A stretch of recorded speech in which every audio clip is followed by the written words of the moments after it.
bem? Todos bem? Sim. Tranquilos? Nem tanto. Vamos dar sequência então aos nossos estudos, né? Não só do Evangelho, mas do Livro dos Espíritos, para que a gente possa colocar esse conhecimento em prática, né? O nosso grande desafio, evidentemente, não é estarmos estudando o Evangelho, o Livro dos Espíritos ou qualquer outra obra, né, que venha nos auxiliar aí no nosso dia a dia, alguma obra que venha trazer uma novidade, né, alguma fórmula mágica, mas é de fato a gente conseguir já colocar em prática o conhecimento adquirido.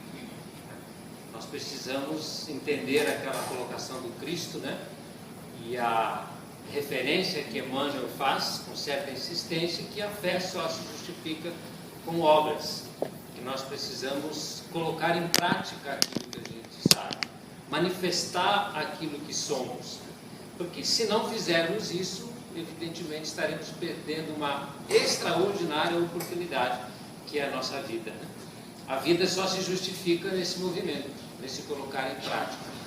E nós sabemos, né, pelos estudos que fazemos, pelo que nós observamos ao nosso redor, que grande parte das dificuldades que nós atravessamos no mundo, né, já falavam aí os grandes filósofos, estadistas, que é justamente essa omissão, né, essa omissão dos bons. Dizem esses filósofos que o mal é ousado, né, que ele se modifica em inúmeras formas e age no mundo com ousadia, com agressividade e muitas vezes, ou quase sempre, até com violência, né? E que o bem, por vários motivos, se torna omisso. Os bons acabam cruzando os braços ou ficando na indiferença. Então nós temos hoje um compromisso muito grande enquanto cristãos, vamos falar assim, né? Ou aqueles sentinelas, guardiões da probidade, do bem, da luz, né? Ou esses pretensos guardiões e sentinelas, de realmente deixar a apatia e a omissão de lado e agir, né? Colocarmos a serviço dessas forças espirituais, desse Espírito Santo, né? Do próprio Deus, né? De nosso Pai, e onde estivermos sendo um representante dessa luz ou dessa verdade. Então esse é um compromisso frequente e sempre necessário. E a grande dificuldade nossa, me parece ter sido essa, né? Por várias vezes nós nos tornamos omissos com relação a exercer o bem. E em outras vezes não fomos omissos, mas fomos equivocados. Acabamos por exercer a nossa força, a nossa vontade, mas de uma forma equivocada. Talvez aí colocada em cima do nosso egoísmo, né? De buscar os próprios interesses e que às vezes colidem com o interesse do bem da maioria. Outras vezes agimos por nosso orgulho, né? Aquela nossa propensão a colocarmos-nos em situações que não merecemos ou que não somos capazes de suportar. E outras vezes até por um motivo de vaidade, né? Então, se nós pegarmos esses três defeitos, né, o egoísmo, o orgulho e a vaidade, nós vamos perceber aí que há, né, o resumo de grande parte dos nossos erros ao longo da nossa caminhada evolutiva. Então, nós já temos vindo aí há algum tempo trabalhando essa questão da vontade que deve imperar na nossa vida, não é isso? De nós colocarmos, como dissemos na penúltima semana, né, essa espada da vontade acima das águas, para que ela fuja das questões do desejo, né, das ambições, e represente de fato a nossa vontade que impera dentro da base da verdade. Então, o que temos feito nos últimos estudos tem sido basicamente isso, né? E está em reforço aquilo que nós estudávamos no Livro dos Espíritos com relação a essa interferência ou essa relação com o plano espiritual, né? Entender que essa relação ela não só é verdadeira, né? Ela existe, como ela frequentemente interfere nessa nossa vontade, né? Se nós pegarmos lá a clássica pergunta 459, né, do Livro dos Espíritos, quando Kardec pergunta aos espíritos se essa interferência do plano espiritual, né, se essas energias que se movimentam na atmosfera psíquica, se toda essa força que existe, né, além da nossa dimensão, se ela interfere na nossa vida, os espíritos são categóricos ao afirmar que sim. E mais do que isso, em muitas vezes, são essas forças que nos dirigem. São elas que, de uma forma ou de outra, impõem a sua vontade sobre a nossa. E aí nós perguntamos, né, como Kardec também sempre perguntou, então o que devemos fazer? Por que é que nós nos sentimos tão reféns dessas vontades exteriores, né? Porque ainda a gente não conseguiu ou não conseguimos nos impor, né, sobre estas vontades do mundo, ou estas distrações, ou todas as situações que convocam a nossa atenção.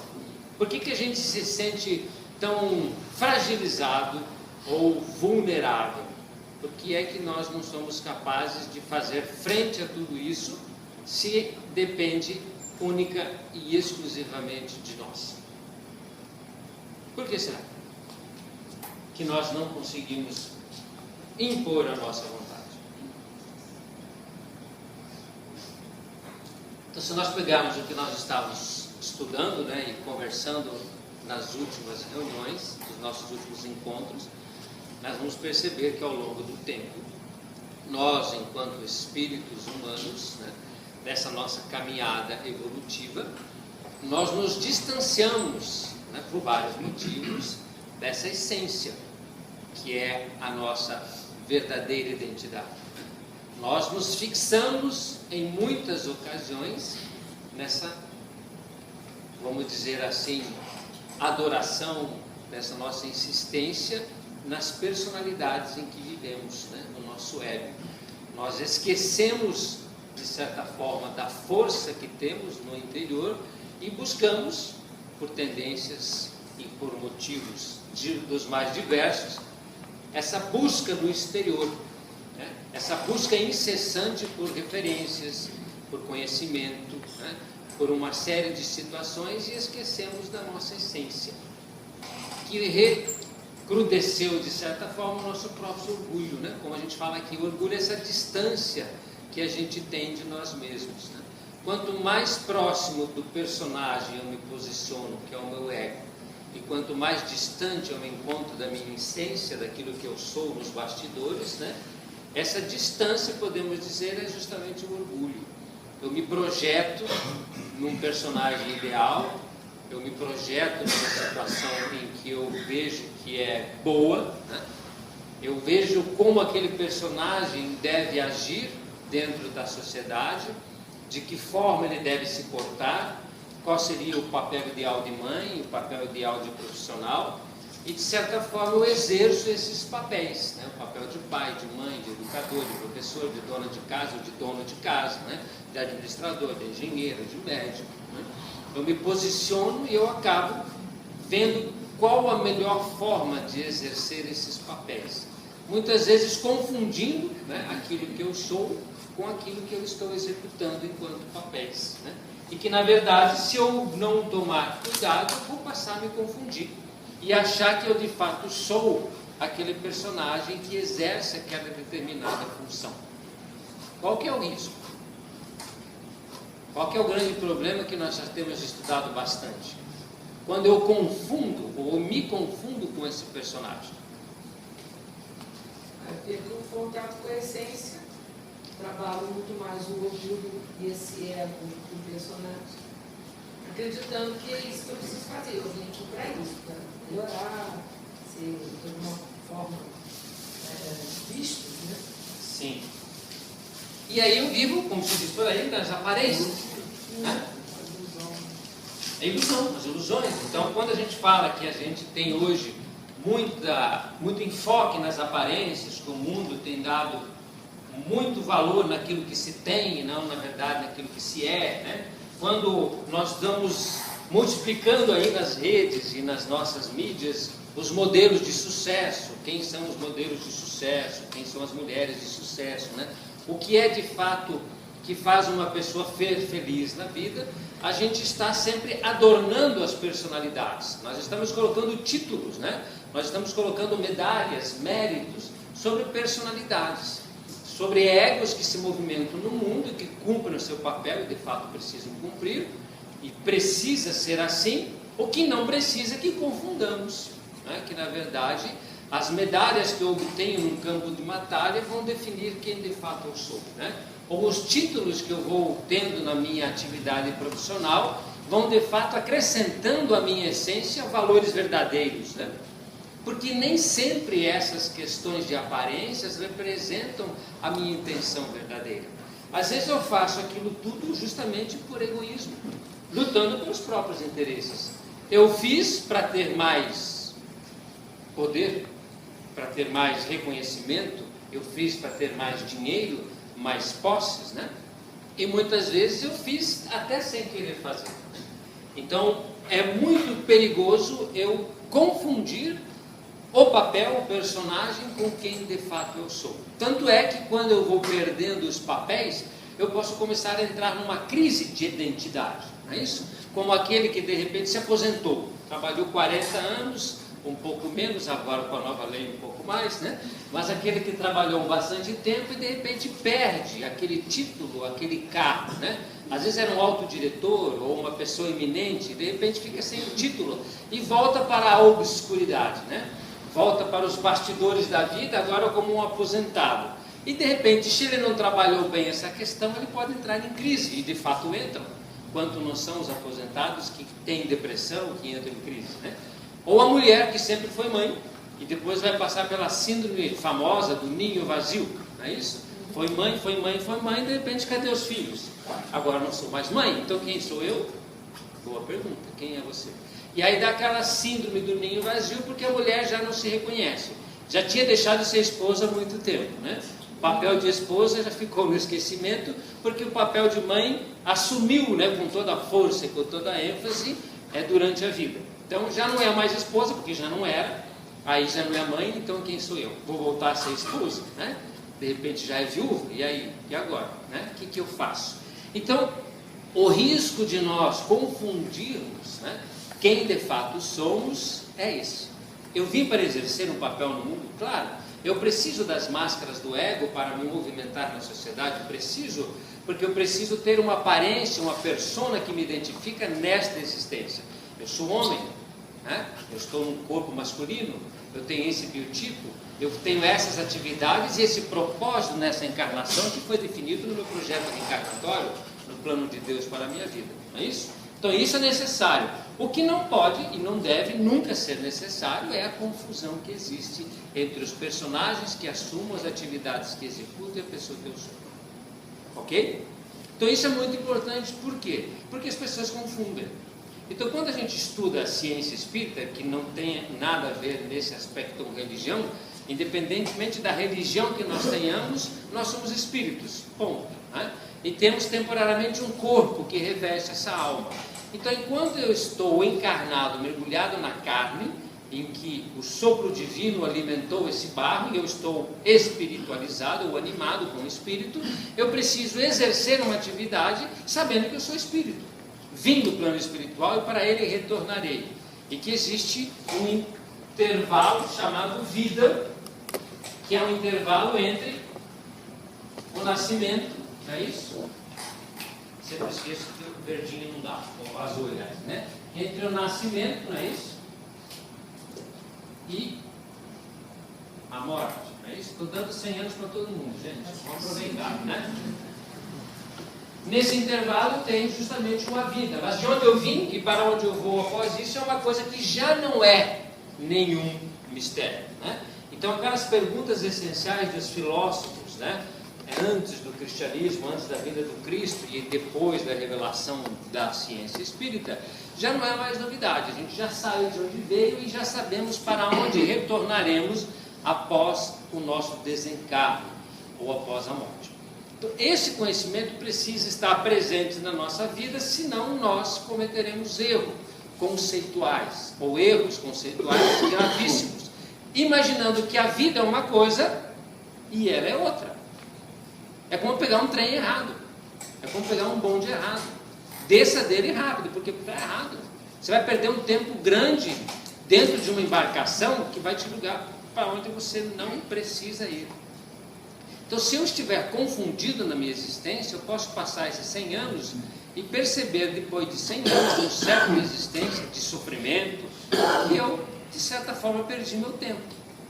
Não totalmente, porque a espiritualidade ajuda bastante, né? Mas eu posso ter perdido, eu posso ter pego alguns desvios, eu ter buscado algumas coisas para alimentar o ego, quando na verdade eu tinha que buscar coisas para alimentar o espírito, porque o ego morre, essa personalidade nunca mais vai existir, vai dar saudade para alguns, para outros nem tanto, mas o Evandro, depois que desencarnar, não vai ter outro, é esse, por isso tem que aproveitar bem a vida, para deixarmos, como dizem, um legado, né? Então o Evandro precisa deixar um legado, ótimo, né? Mas quem alimenta o Evandro, quem prepondera sobre o Evandro, sou eu, o espírito. Então eu não posso ser escravo do Evandro, e nem ele meu. Nós precisamos servir um ao outro. Mas quem é que manda? O espírito. É o espírito que tem que mandar. Pelo menos deveria, e normalmente não é. Então, se o Evandro subir muito nas tamancas, né, e ficar portante demais e poderoso demais, é um risco para mim. Por quê? Porque ele pode começar a buscar coisas que satisfaçam ao seu ego, ao seu egoísmo, à sua vaidade, ao seu orgulho, e eu fico refém dessa personalidade que me domina. E ele começa a mandar, e olha que um ego inflado pode ser perigoso. A história está aí para mostrar quantos líderes que tiveram o ego inflado e depois erraram na mão. Se nós pegarmos Brasil, Coração do Mundo, né, e A Caminho da Luz, nossos dois eternos para casa, né? Quem não leu, apresse-se para ler, Brasil, Coração do Mundo e A Caminho da Luz, nós vamos ver historicamente, tanto num livro quanto no outro, líderes que começaram bem a sua jornada evolutiva e que em determinado momento, por conta do ego, por conta da vaidade, do orgulho, avançaram mais do que deveriam, e aí erraram, né? Dentro do A Caminho da Luz e da história que nós temos, Napoleão Bonaparte, posso dizer aqui, que é público, foi um deles. Começou muito bem, como um propósito divino, alinhado e colocado para ele como projeto reencarnatório de fazer, vamos dizer assim, a libertação do povo francês. Começou bem, só que depois, né, por conta do poder adquirido, do ego e do orgulho, quis permanecer, e aí, ao invés de fazer a libertação, quis provocar e promover a dominação. Não é isso? Então aconteceu também com o Império Romano, lá atrás. O Império tinha lá, e teve evidentemente na história, o seu papel preponderante e extremamente importante, né? Até hoje nós estudamos o direito romano, a tradição familiar, né, da antiga Roma, de como eram lá atrás, né, as questões quando mais puras e verdadeiras. Mas depois se vangloriaram e quiseram dominar o mundo. Aí tiveram a derrocada do império por conta daquilo tudo que fizeram. Ou fizemos, né? Porque estávamos lá, alguns de nós, né?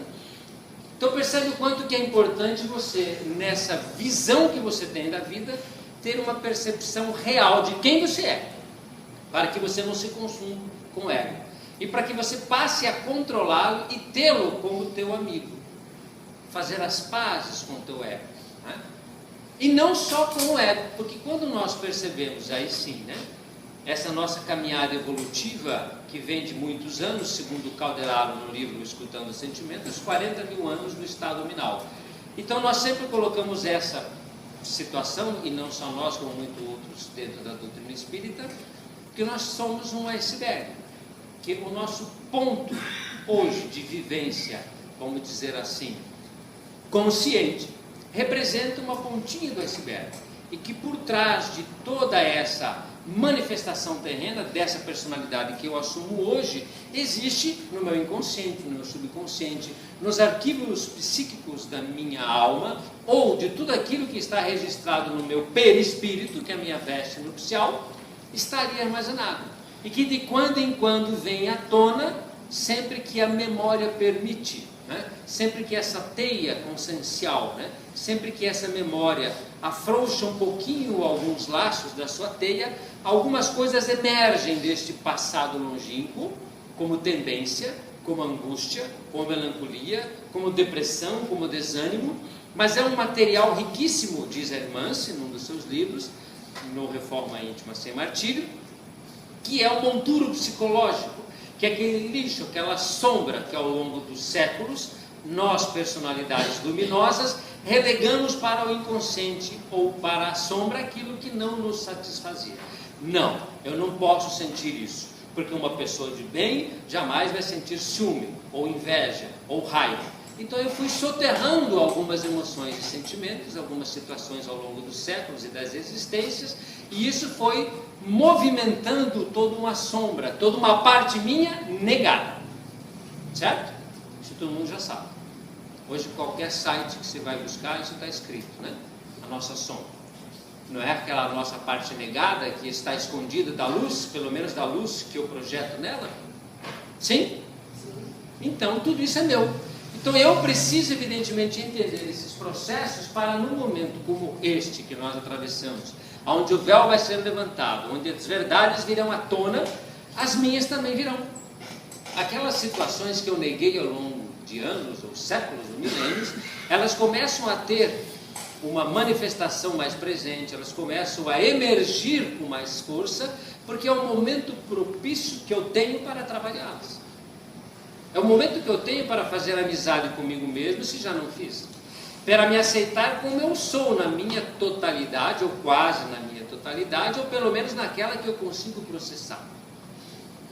E aí eu vou perceber que eu sou muito mais do que essa ponta do iceberg que está presente nesta encarnação, nesta vivência, que tem X anos de idade e que tem evidentemente essas características, que é a minha personalidade.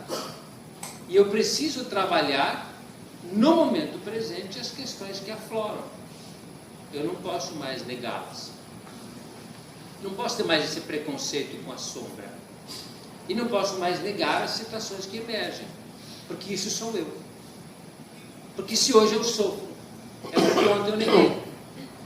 Se hoje isso vem como um vulcão, de uma erupção muito mais violenta, e que às vezes eu não consigo me controlar, é porque ontem, quando eu tinha essas condições de controlar melhor, eu não controlei.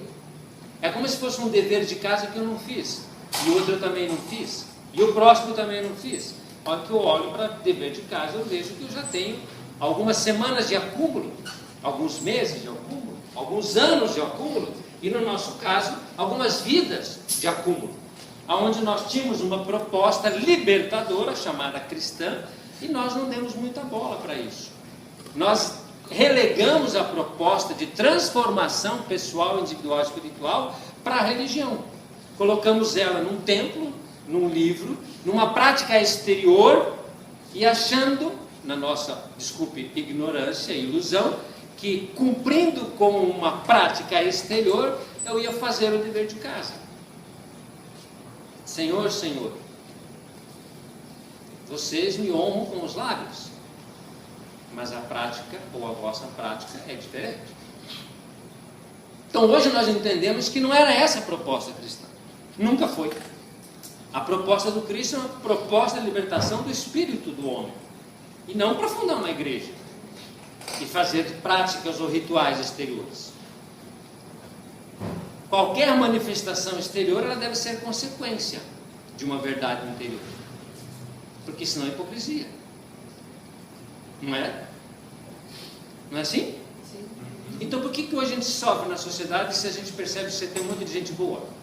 Eu, na verdade, não conheço nenhuma gente ruim. Eu estava vendo esse dia na minha relação de amizade, só tem gente boa. E eu conheço muita gente. No sul, né? Começo lá com Rio Grande, Santa Catarina, Paraná. Aqui para frente eu não conheço muito, mas você conhece lá Rio de Janeiro, deve conhecer um monte de gente boa. Só tem gente boa. Não consigo enxergar gente ruim. E por que a coisa não está funcionando? Né? Por que não está dando certo? Tem uma aqui, então. A Inês, coitada, a mais boa de todas é ela, né? Só tem gente boa. Então o que acontece que não está funcionando? Né? Em que momento nós nos perdemos enquanto humanidade, que a gente veio trabalhando e ainda tem violência, tem gente que passa fome, e a gente parece que não está conseguindo viver em harmonia numa sociedade. O que está faltando? O Evangelho a gente já conhece. Antes do Cristo a gente conhecia. Durante o Cristo a gente conheceu. Depois do Cristo... Eu vou discordar do senhor. Por que você está afirmando que só tem gente boa? Mas eu só conheço gente boa. Eu não conheço gente ruim, não. Eu falando que não tem só gente boa. Eu não conheço. Eu acho que tem muito mais gente boa do que gente ruim. Não. Mas olha, a gente boa, né? Tem muita gente boa, mas tem gente boa demais. Tanto é que diz que o inferno está cheio de gente boa. E tem muito boa vontade, né?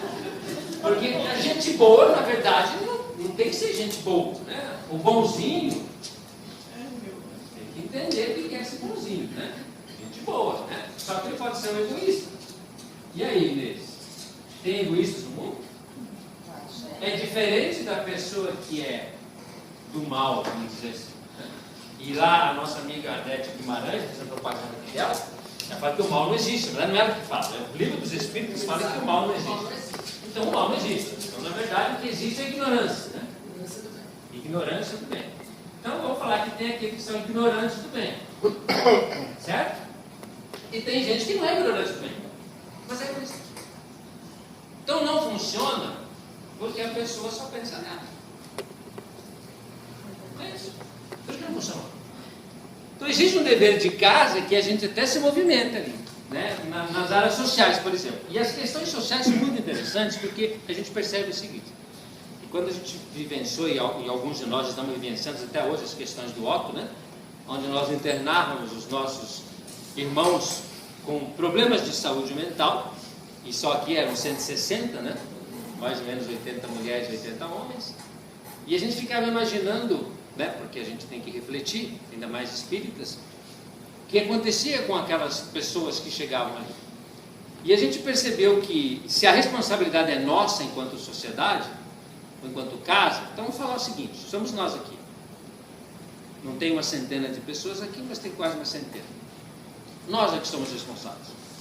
Então nós somos responsáveis pelo ambiente, pelos que nascem, pela educação dos que nascem, pelo estudo daqueles que nascem, pelo que nós vamos oferecer para eles enquanto sociedade. Eu sou pai, vocês são mães e pais, nós vamos receber esses filhos que estão nascendo e vamos trabalhar com eles. Então o que aconteceu com aqueles filhos, 160 colocados lá, que chegaram àquele máximo de sofrimento, muitas vezes, com uma determinada apatia, uma impotência diante de um vício, por exemplo, que seja qualquer vício. O que aconteceu com muitas dessas histórias é que houve lá atrás uma omissão da sociedade, num aspecto. Houve, de certa forma, um egoísmo. Às vezes é um egoísmo familiar. Não demos conta, estou interno. Pode ser, não estou dizendo que quem é interno não deu conta. Separemos as coisas. Mas muitos casos eram esses. Eram famílias que já não queriam mais se preocupar com aquela pessoa. Antigamente nós falávamos que as casas tinham um quartinho onde se trancavam pessoas, que o tio ficava trancado, não é assim que se falava? Né? E a Alice de Oliveira fala, né, numa das suas obras, em outros depósitos de gente, né, aqui no país, que as pessoas colocavam lá para serem esquecidas. Fizemos isso, não é? Em determinados momentos. Então a gente quer agora cumprir com uma ação social. Vamos fazer caridade para aquelas pessoas que ontem nós demos as costas. Esse é o resumo. Nós somos ineficientes ontem, enquanto sociedade, não estou falando individualmente. Enquanto sociedade, nós fomos ineficientes com uma outra pessoa que se perdeu dentro de uma crise, que se perdeu dentro de uma indiferença, que se perdeu dentro de um trauma, diante de um abuso, diante de muitas coisas. Se perdeu diante de uma omissão, diante de uma desobediência da lei. Porque qual que é a lei? Qual que é a lei? Amor, gente, é um trem muito doido, porque o que é isso, gente? Se a lei é a lei de amor, nossa senhora, o que fizemos para essas pessoas ontem? E o que de fato ainda estamos fazendo com algumas? Então, se lá atrás nós transgredimos uma lei e não fomos capazes de, enquanto sociedade, receber aqueles que nasceram e dar a eles o que eles mereciam, ou que nós julgamos merecedor, a gente se omitiu durante muito tempo. E agora vamos fazer caridade para aqueles que nós mesmos esquecemos. no homem. É como os pais que se assustam com um adolescente de 13 ou 14 anos. Não desenvolveram um diálogo nos últimos 10 anos, 11 anos. Estiveram preocupados ou, sei lá, ocupados com outras coisas. E relegaram a educação para um segundo, terceiro, quarto, quinto plano. Né? Alguns até hoje ainda acham que educar os filhos é cuidar deles. Então alguns pais foram bons em cuidar dos filhos, mas não de educá-los. Porque educá-los você tem que estar junto. Você tem que analisar comportamento. Você tem que refletir sobre reações. Você tem que conhecer quem é aquela alma que está aí por trás daquela máscara biológica. Você tem que perceber se o teu filho homem tem uma polaridade sexual feminina. É o óbvio. Você tem que perceber se tua filha mulher tem uma polaridade sexual masculina. Você tem que entender se o teu filho, numa palavra de violência, não está pedindo socorro. Porque se ele, que é teu filho, que te ama, vomita uma violência verbal, é porque algo aqui dentro já não está suportando. Senão não viria para fora. E a gente esquece de tudo isso, não educa, vai cuidando, vai alimentando, vai vestindo, vai dando coisas, mas não dá atenção, não dá amor, não estabelece diálogo, não olha nos olhos, não vê quem é aquela alma por trás da máscara biológica. E quando faz 12 anos, ele se estabelece tal qual é. Não poderia e não deveria ser surpresa, mas é. Aí os pais ficaram 11 anos sem conversar, e quando ele faz 12, quer resolver em 5 minutos. Nós perdemos os filhos antes, e queremos reconquistá-los depois. Não que seja tarde, mas já perdemos um tempinho. Então, a ciência espírita é muito boa para nós, porque ela modifica alguns conceitos, e alguns conceitos que nós trazemos equivocados. Equivocados porque não soubemos ler o Evangelho. Porque não entendemos o Cristo, e até hoje não entendemos. A gente sempre coloca isso aqui, mas nunca é tarde para colocar de novo.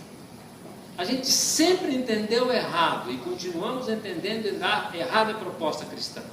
Tanto é que tem até hoje, tem gente que quando se fala em Cristo, pensa em religião. Até hoje tem gente. Fala em Cristo, pensa em religião. Não é. Cristo, gente, nunca foi um chefe religioso. Ele foi morto pela igreja. Ele não estabeleceu relação nenhuma com a igreja. Anás, Caifás, os sacerdotes da época, crucificaram o mestre. Ele expulsou os vendilhões do templo. Ele abominou o comércio de carne que existia, porque aquela igreja da época enganava os pobres criadores no sacrifício de animais. Eles entravam vivos pela porta da frente, eram sacrificados, e pela porta dos fundos eram comercializados. Era um matadouro. Está na história. Cristo não se aliou a igreja nenhuma. E nenhum poder humano. Não se aliou a César. E dizia: meu reino não é deste mundo. E o Cristo foi crucificado e nós fundamos igrejas. Jesus não veio para estabelecer nenhuma igreja. Voltamos a falar. Qual o único templo que Jesus reconhecia? Fundar o reino de Deus é obra divina no coração do homem. Está no nosso Para Casa Boa Nova. Esse é o templo. E o coração estabelece uma individualidade. Porque não é no nosso coração. Nós não temos um coração só. Não é no nosso coração. Não temos um coração só. É no meu e no seu. É individual. O processo de religião é individual. A prática coletiva estabelece facilidades como qualquer prática coletiva. Até de futebol. Porque não dá para jogar sozinho. Tem que ter um time do lado de lá. Assim como a religião. Na busca, nós vamos nos agregar. Não por conta da religião, mas porque nós somos seres gregários, solidários. Porque nós somos uma família. Um só pastor. Um só povo. Um só Deus. Um só Pai. Então, a mensagem cristã foi uma só, e nós não entendemos até hoje, porque a gente tenta viver o amor, porque parece que é mais fácil, mas não é. Mas nós pulamos, eu sempre falo isso, a questão que Jesus veio trazer uma revolução no seio da terra, não porque nos mandou amar uns aos outros. Amai-vos, não. Isso é muito simpático e todo mundo aceita, até hoje aceita. Grande de amar a Deus sobre todas as coisas e ao próximo a si mesmo. Beleza, isso é ótimo, isso é uma lei, mas não é essa revolução que o Cristo promoveu na terra. Antes de Jesus, Deus era, sei lá, um criador, um justiceiro. Antes de Jesus, existiam até muitos deuses. Ainda em algumas práticas existem ainda alguns deuses, mas a maioria de nós já somos monoteístas, né? Só Jesus traz essa revolução dizendo que Deus é Pai. Ao estabelecer isso, ele coloca que todos nós somos filhos. E estabelece que, sendo filhos, nós somos o que um dos outros? Irmãos. Isso causou a revolução. E já dissemos aqui, um senador romano jamais aceitaria ser irmão de um escravo. E até hoje, a maioria dos seres humanos discrimina e preconceitua o próximo e vai fazer caridade com o próximo, vai dar esmola para o próximo, vai estabelecer muitas coisas em fraternidade para aquela outra pessoa, que não é da minha família.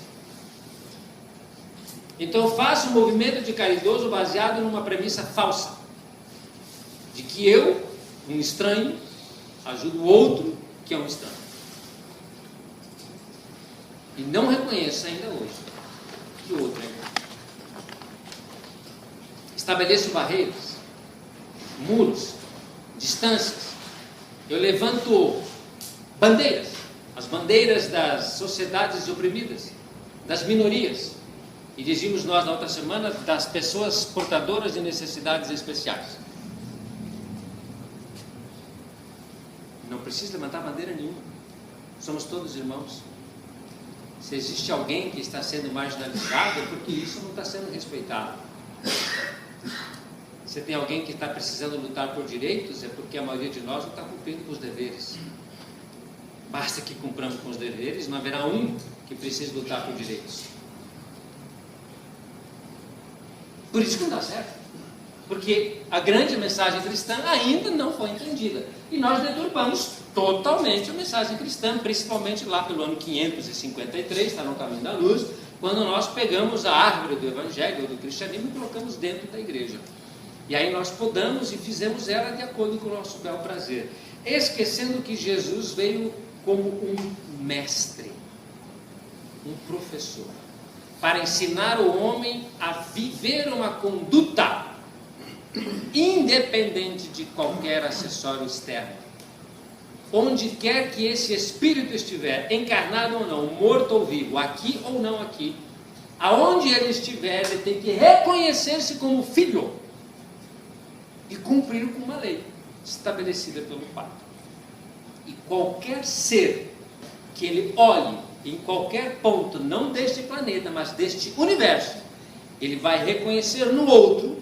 Pode ser um marciano, um jupiteriano, pode ser o que for, porque eles estão todos aí, né? Só não vê quem não quer, um irmão. Mas o homem é tão mesquinho nos seus poderes, que ao pensar nas estrelas, já produziu a guerra. E é um sucesso de guerra nas estrelas. O povo, né? Por que guerra nas estrelas? Se quem está nas estrelas são os nossos irmãos. Por isso a gente não conseguiu sair do nosso quintal ainda. Diz Emmanuel, lá no Consolador, numa pergunta que eu não lembro lá se é 89, alguma coisa, né? Chico pergunta ao Emmanuel, por que é que naquela época, tanta tecnologia, nós não conseguimos ainda descobrir vida nos outros planetas? E Emmanuel responde, se vocês não são capazes de cuidar nem do próprio quintal, imagine se vocês começarem a sair da Terra para outros planetas. A gente joga lixo em tudo. Se nós conseguirmos ir lá para vamos começar a jogar lixo na Lua, né? A gente joga o lixo para fora e esquece que não existe o para fora. Só existe dentro. É tudo a nossa casa. A minha casa, a sua casa, a nossa casa comunitária, a nossa cidade, o nosso estado, o nosso planeta, o nosso universo, o nosso sistema solar, porque nós somos filhos, portanto, herdeiros de tudo.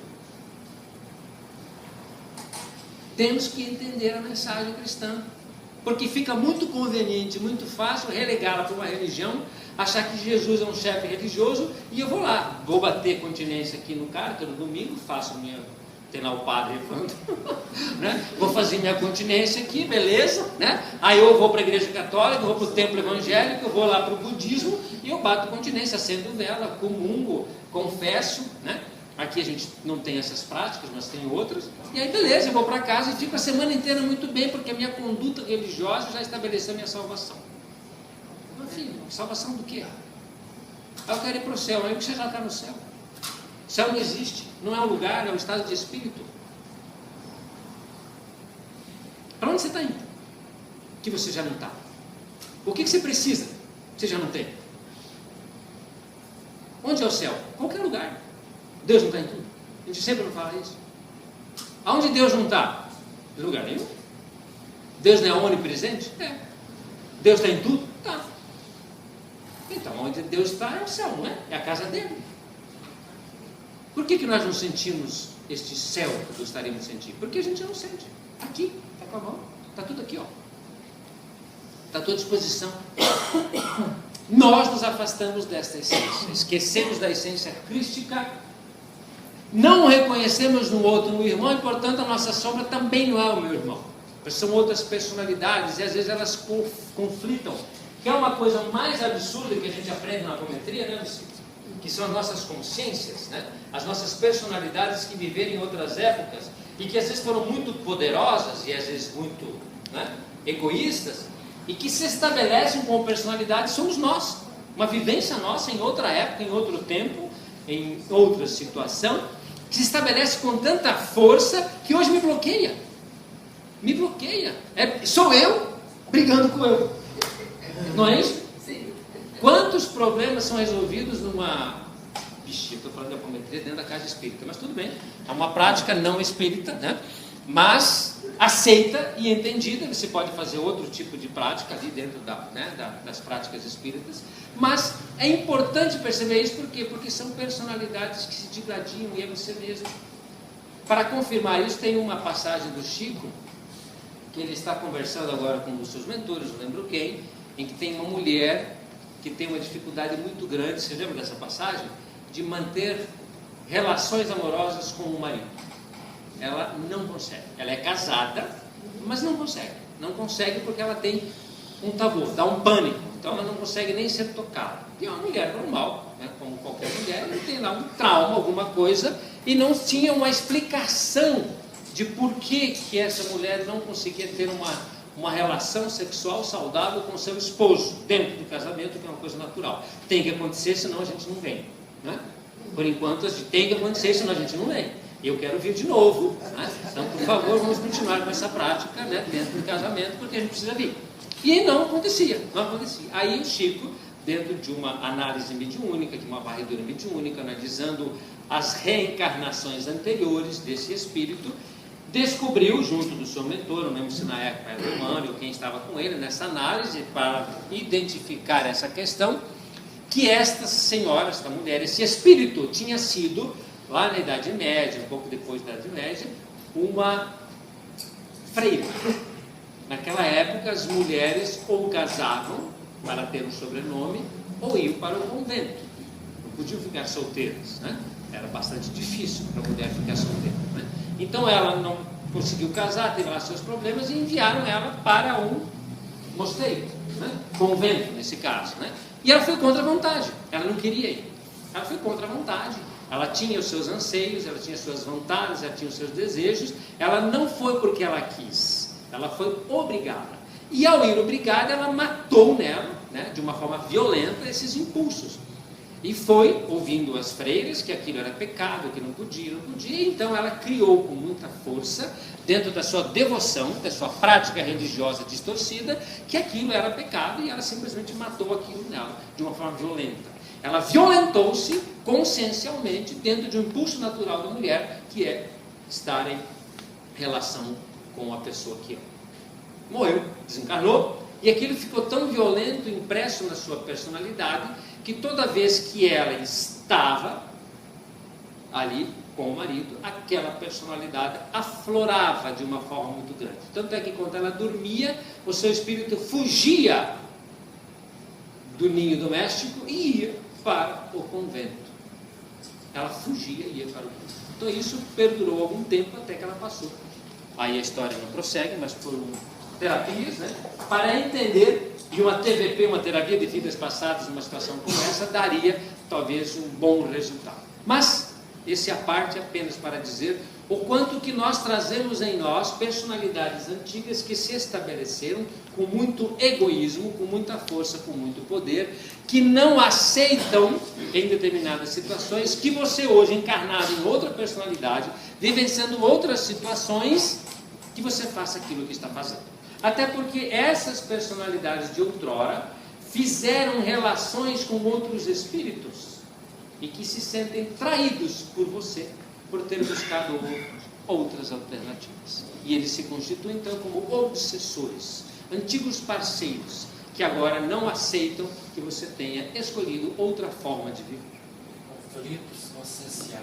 Conflitos conscienciais. E aí a irmã Chidufu fala que isso tem que ser trazido à tona e que eu preciso buscar essas minhas personalidades, essas minhas situações passadas, aquilo que eu vivenciei, e fazer as pazes com tudo isso, nesse conciliamento, nesse perdão. Então o perdão é obrigatório, e nós estamos trabalhando aqui já há algumas semanas o perdão.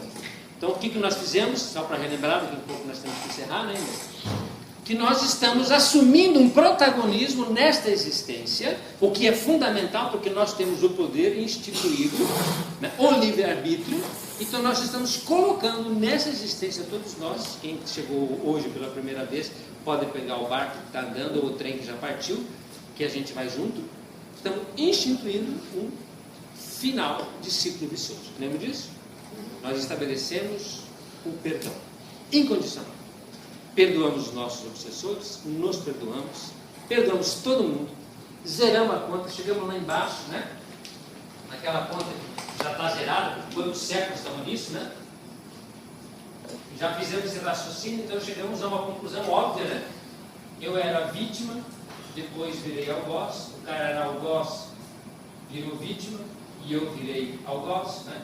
Aí depois eu encarno, viro vítima, o cara está lá em cima, é algoz, então obsessor, né? Aí eu devia 20, ele cobrou 30, eu fui lá e cobrei mais 10, cobrei mais 15.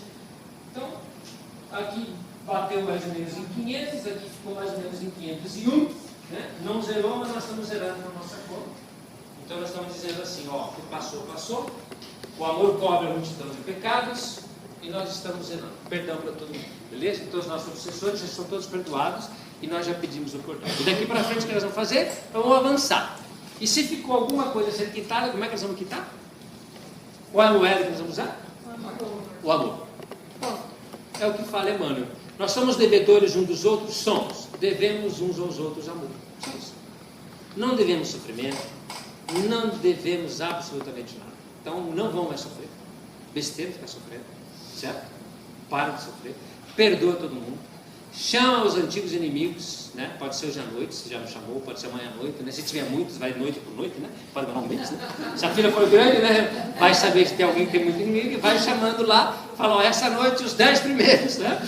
100 até número 10. E aí pega na noite seguinte, vai ser uma maratona, né? Mas tem gente que fica maratonando na Netflix aí, faz uma maratona à noite, né? Com toda essa turma e vai zerando as sombras, as dificuldades, vai aceitando, fazendo as pazes, chora bastante, faz bem, né? Chora que faz bem, se arrepende, mas não se sinta culpado, né? A culpa não. Fizemos o que tinha que fazer, fizemos. Ah, vamos assumir? Vamos assumir. Aonde que eu pago? Vou pagar. Te devo, mas vou pagar com amor. Com amor. Estou te devendo sim. Então o que eu posso fazer por você? Ah, eu preciso que você me ame, beleza.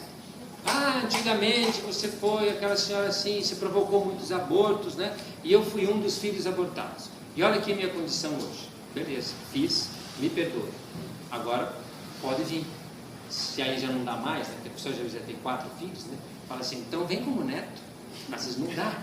Não dá por quê? Porque tua filha já está comprometida com outros tantos. Aí você fala assim, barbaridade. Você não quer vir com a vizinha? Não, não dá. Então vem com alguém e bate na minha porta que eu te adoto. Que coisa boa, né? Adota. Já não dá mais para ter filho, adota. Então aquele espírito que ontem você menosprezou e que agora vai bater porque você está pedindo, ele vai vir, né? Se não é nessa noite, ele vai bater na sua porta e falar, olha, eu quero que você me aceite. Por quê? Porque ontem você não foi mãe.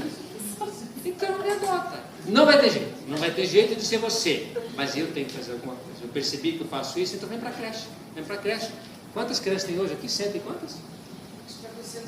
140 só? 140 crianças. 140 criancinhas. Você pode dar uma olhadinha assim, né? Pode adotar se você achar que é mais bonitinho. Menino, menina. E daí adota. Não vai levar para casa porque não pode, né? Mas adota. Dê amor, dê carinho. Por quê? Porque o que você não fez ontem para um filho, fará hoje para outros. É a maravilhosa história de Maria Madalena, né, que está lá no Boa Nova, capítulo 20, nosso para casa, né? Maria Madalena, quando encontrou com Jesus, aos seus pés, chorando, limpando e lavando os cabelos, os pés e os cabelos, né? E os discípulos todos preconceituosos, olhando lá, nossa, Jesus se metendo com mulher dessa.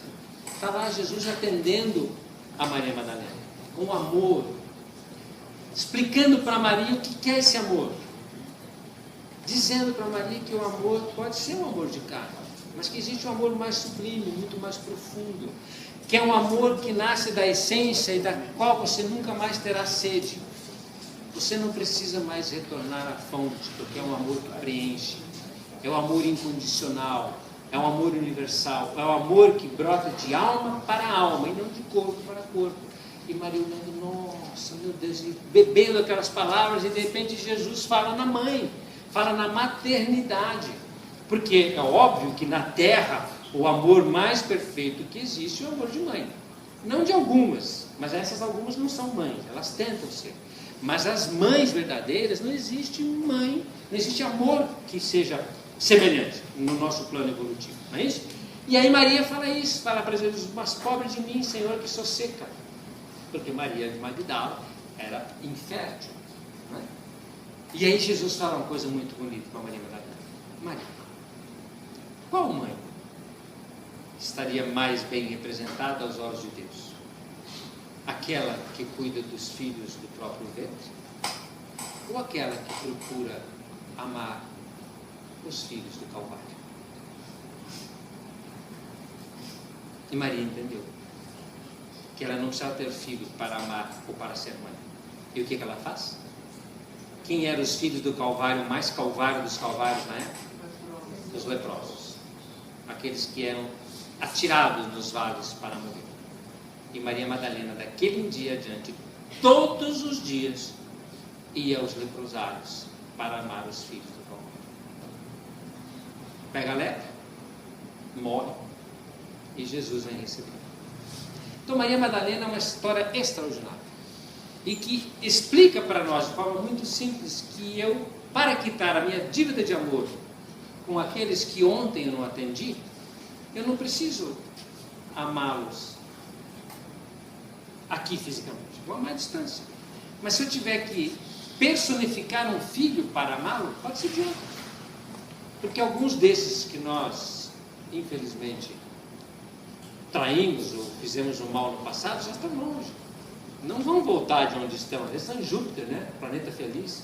Aí vai voltar aqui na Terra só porque Evandro quer fazer as pazes comigo. Não faz isso comigo, não. Né? Pode pagar a sua dívida de amor com outro. Né? Não precisa ser comigo. Eu já estou longe. Né? Não vou voltar aí, não, só para você me pagar. Imagina. Eu já estou percebendo no seu coração que você está melhorzinho. Já recebo de onde estou o teu amor e o teu perdão. Para o amor não é distância. Já falava Maria João de Deus, mãe do Chico, que esteve em Saturno, que esteve em Júpiter, conhecendo aqueles planetas e as comunidades extraordinárias que vivem lá. Não é isso? Não tem distância. Então, perdoe os que se foram, ame a todos. Abra o teu coração nos próximos dias e semanas, receba todos durante o sono, né? Vai dar um cansaço, vai levantar um pouco cansadinho, toma uma vitamina, é isso? E aqueles que não tiver jeito, você transfere para aqueles que estão ao teu lado. Né? Às vezes você não foi uma boa esposa na outra encarnação, seja hoje. Né? Às vezes você não foi um bom pai na outra encarnação, seja nessa. Não tem filho? Ajuda os sobrinhos, os netos, né, de outras pessoas. Certo? Não é isso? Ficou fácil agora? Então nós estamos levantando a espada da vontade, né, como reis, né? Porque o rei é aquele que não está escravizado, porque não adianta um homem estar com escravização interior, porque aí ele não domina nada, porque não domina a si mesmo, não é isso? Então nós vamos nos estabelecer como rei de nós mesmos, empunhar a espada da vontade e vamos fazer a justiça e o bem, porque estamos munidos deste poder concedido por Deus, porque nós somos representantes dele na terra. Porque se Deus está em todo lugar, ele está inclusive dentro de nós mesmos. Então não atrapalha. Deixa que Deus flua. Deixa que a vida execute as suas funções. Não interfira com o teu egoísmo, com o teu orgulho e com a tua vaidade. Deixa que essa força divina que está dentro de você se manifeste livremente. Só isso. Mais nada. Ela vai se refletir de uma forma individual, porque ela vem através de você. Ela virá com a tua assinatura vibratória, porque é você que está se manifestando. Então não se preocupe que vai ser tudo igual, não. A manifestação divina em você é única, porque você é único. E se você não está fazendo, ninguém fará por você. Certo? Então, como dizia Jesus, né? Homens de pouca fé, podeis fazer tudo o que eu faço e muito mais. Jesus fazia tudo o que fazia, claro, porque é um espírito extraordinário, mas ele deixava livre manifestação da vontade do seu Pai. Eu vim para cumprir o que estava escrito, vim para fazer a vontade do meu Pai. E nós, mesma coisa. Viemos para cumprir o que estava escrito. Estava escrito planejamento reencarnatório, plano de Deus na tua vida. Estava escrito. Você veio, cumpre o teu propósito de vida, a tua missão, a tua tarefa. Executa. Abra as comportas. Deixe o amor passar. Perdoe. Deixe o passado. Pois quem quer que pegue nessa rua e olhar para trás não é digno do meu nome. Olhe para frente, futuro, enche o peito. Avance. Você não vai estar sozinho. Somos uma família. Apertou? Fala com o irmão do lado. Estamos aqui é para isso. Todos nós. Porque se não formos uma família, então o que somos? Chega de ficar com a ideia equivocada de que não somos uma família. Devemos amar? Claro, porque somos irmãos. Não é uma imposição. É uma obviedade. É algo natural. Porque irmão a gente ama. Não tem outro jeito de se relacionar. Quando é pequenininho, vai na pancada de vez em quando, né? Mas aí é porque é criança. Depois que a gente fica grande, a gente ama. Tudo bem? Então esse é o nosso propósito, né? A gente encerra esse ciclo. Eu achei que ia encerrar semana passada, encerramos hoje, né? Dessa questão que nós estamos zerando então com os nossos obsessores. Estamos trabalhando desde algumas semanas para trás até agora, né? Daqui para frente, nesse sentido de assumir o compromisso da nossa vida dessa forma. Por quê? Porque a gente aqui manda. Certo? Nós temos a prerrogativa, nós estamos encarnados, a oportunidade é nossa. Então a gente estabelece isso e avança para frente. Aí cumprindo sim com a lei de amor, justiça e caridade. Então, alguém apaga a luz atrás para nós?